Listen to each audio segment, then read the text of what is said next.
இயேசு கிறிஸ்துவின் நாமத்தில் உங்கள் யாவரையும் அன்போடு கூட வாழ்த்துகிறேன். இன்றைக்கு நாம் பார்க்க போகிற தலைப்பு வெளிப்பாடு என்றால் என்ன?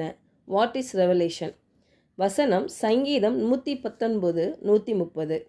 உம்முடைய வசனத்தின் பிரசித்தம் வெளிச்சம் தந்து பேதைகளை உணர்வுள்ளவர்களாக்கும். பாருங்க, பிரசித்தம் என்பது அர்த்தம் வெளிப்பாடு. இதை வசனத்தை நான் ஒரு டிபிடி வெர்ஷனில் படிக்கிறேன். வெளிச்சத்தின் ஒளி பிரகாசிக்கும் வரை உமது வார்த்தையை எனக்குள் உடைத்தருளும். திறந்த இருதயம் உள்ளவர்களுக்கு உமது திட்டங்களை பற்றிய தெளிவு அளிக்கப்படுகிறது. ஹல்லேலூயா. பாருங்க, சங்கீதம் 119 105 பார்க்குறோம்ல, உம்முடைய வசனம் என் கால்களுக்கு தீபமும் என் பாதைக்கு வெளிச்சமுமாக இருக்கிறது. அப்போ அவருடைய வசனம் ஒரு வெளிச்சம் என்று பார்க்கிறோம். அப்போ அவருடைய வார்த்தையை நம்ம படிக்கும் பொழுது பாருங்க, வெளிப்பாடு வரும் வரைக்கும் படிக்க வேண்டும். பாருங்க, அந்த வெளிப்பாடு என்றால் மற்றவர்களிடம் இருந்து மறைக்கப்பட்டிருக்கும் காரியங்களை தேவன் வெளிப்படுத்துகிறார் நமக்கு, இல்லையா?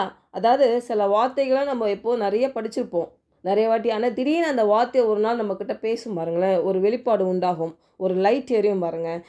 ஆமாம், இந்த வார்த்தை ஏதோ நம்மளுக்கு சொல்லுதே அப்படின்னு நம்ம கூட பேசும் அந்த வார்த்தை. அதுதான் ஒரு வெளிப்பாடு பாருங்கள். சில அதாவது மறைக்கப்பட்டிருக்கிற காரியங்களை நம்மளுக்கு சொல்லி கொடுக்கும். அதுதான் வெளிப்பாடு. ஹல்லேலூயா.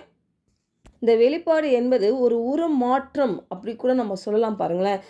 மத்தேயு 17:1-2 நம்ம பார்க்கும் பொழுது 6 நாளைக்கு அப்புறம் இயேசு கிறிஸ்துவும் பேதுருவும் யாக்கோபும் அவனுடைய சகோதரனாகிய யோவானையும் கூட்டிக் கொண்டு தனித்திருக்கும்படி இயேசு கிறிஸ்து ஒரு மலையில் ஏறி போகிறாரு.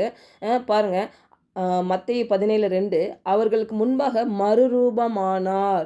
அவர் முகம் சூரியனைப் போல பிரகாசித்தது, அவர் வஸ்திரம் வெளிச்சத்தைப் போல வெண்மையாயிற்று.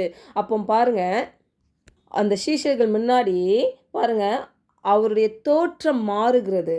பாருங்க, ஒரு மறுரூபம், ஒரு உருமாற்றம் அடைகிறது. ஹல்லேலூயா. பாருங்க, யார் வேண்டுனாலும் தகவலை பெறலாம், இல்லையா? படிக்கலாம், அறிவு வளர்த்து கொள்ளலாம். ஆனால் அதுலேருந்து ஒரு உற்சாகம் வரும்பாங்க. அந்த உற்சாகத்திலேருந்து தான் வெளிப்பாடு கிடைக்கும். அந்த வெளிப்பாட்டிலேருந்து தான் மகிமைப்படுதலுக்கு நம்ம செல்ல முடியும். அந்த மகிமையான காரியங்களை நம்ம பார்க்க முடியும். பாருங்கள், எபேசியர் 1:17, நம்முடைய கர்த்தராக இயேசு கிறிஸ்துவின் தேவனும் மகிமையும் பிதாவுமானவர் தம்மை நீங்கள் அறிந்து கொள்வதற்கான ஞானத்தையும் தெளிவையும் அளிக்கிற ஆவியை உங்களுக்கு தந்தருள வேண்டும் என்று இங்கே பவுல் சொல்லுறார் பாருங்க. பிதாவானவரே நாம் அறிந்து கொள்வதற்கான ஞானத்தையும் தெளிவையும் அளிக்கிற ஆவி.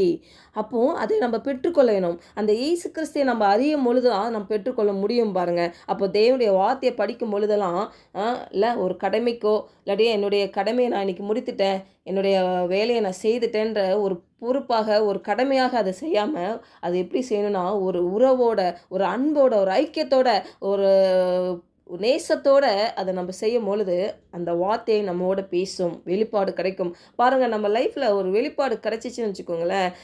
எத்தனையோ பெரிய பெரிய ஊழியக்காரர்கள்லாம் சாட்சியாக நான் கேட்டிருக்கிறேன். ஒரு வார்த்தையின் வெளிப்பாடு அவங்க வாழ்க்கையை மாற்றிவிட்டது, தேவனுடைய திட்டம் அவங்க வாழ்க்கையில் நிறைவேற தொடங்குனதுன்னு சொல்லி சாட்சிகளை நம்ம கேட்டிருக்கோம். அப்போது தேவனுடைய வாக்கு அவங்களுக்கு மட்டும்தான் அந்த வெளிப்பாடு வரும் இல்லை, யார் யாரெல்லாம் உற்சாகமாய் ஆவலோட அன்போட அந்த வார்த்தையை தேவன் என்னோடு பேச வரைக்கும் நான் படிப்பேன், திரும்பி திரும்பி படிப்பேன்ற ஒரு வாஞ்சியோட செய்கிறவர் யாருக்குமே அந்த வெளிப்பாடு கொடுப்பாருப்பாங்க. நம்ம தேவன் பட்சபாதமற்ற தேவன், எல்லாருக்கும் ஒரே மாதிரி கொடுக்கிறவராய் இருக்கிறார். ஹல்லேலூயா. மத்தேயு 16:17 பார்க்கும் பொழுது சீமோன் பேதுரு பாருங்க, ஏசு கிறிஸ்து கேட்குறார், நான் யார் என்று கேட்கும் பொழுது சீமோன் பேதுரு உடனே சொல்கிறாரு, நீர் கிறிஸ்து ஜீவனுள்ள தேவனுடைய குமாரன் என்றார். உடனே அவர் சொல்கிறார் பாருங்களேன், இது உனக்கு மாம்சமும் இரத்தமும் இதை உனக்கு வெளிப்படுத்தவில்லை, பரலோகத்தில் இருக்கிற என் பிதாவே இதை உனக்கு வெளிப்படுத்தினார் என்று சொல்லுகிறார். அப்போது பாருங்கள், ஏசு சொல்லுகிறது என்னன்னா, நீங்கள் இதை உங்கள் 5 புலன்களால் கற்றுக்கொள்ளவில்லை, மாம்சமும் இரத்தமும் இதை வெளிப்படுத்தவில்லை, பரலோகத்தில் இருக்கிற என் பிதாவே இதை வெளிப்படுத்தினார். உண்மையான வெளிப்பாடு பரலோகத்திலிருந்து தான் வருகிறது பாருங்க. அப்போ வார்த்தையை படிக்கும் பொழுது, தேவனுடைய வார்த்தையை நீங்கள் படிக்கும் பொழுது அது வெளிச்சம் கொடுக்கும், வெளிப்பாடு கொடுக்கும். அதை பெரும் வரைக்கும் நீங்கள் படிக்கும் பொழுது உங்களே அதை மாற்றும். ஹல்லேலூயா. நீங்களே நான் மாறணும்னு நீங்கள் போராட வேண்டியது இல்லை. அது உங்களை அற்புதகரமாக தேவனுடைய திட்டத்துக்குள்ளாக உங்களை உருவாக்கி உங்களை அற்புதமாய் நீங்கள் சாட்சிகளாய் எழும்புவீர்கள். ஜெபிக்கலாம். பரலோக தகப்பனே, இந்த காலை வேளையில் எங்களோடு நீர் இடைப்பட்டதுக்காக உமக்கு நன்றி செலுத்துகிறோம் ஆண்டவரே.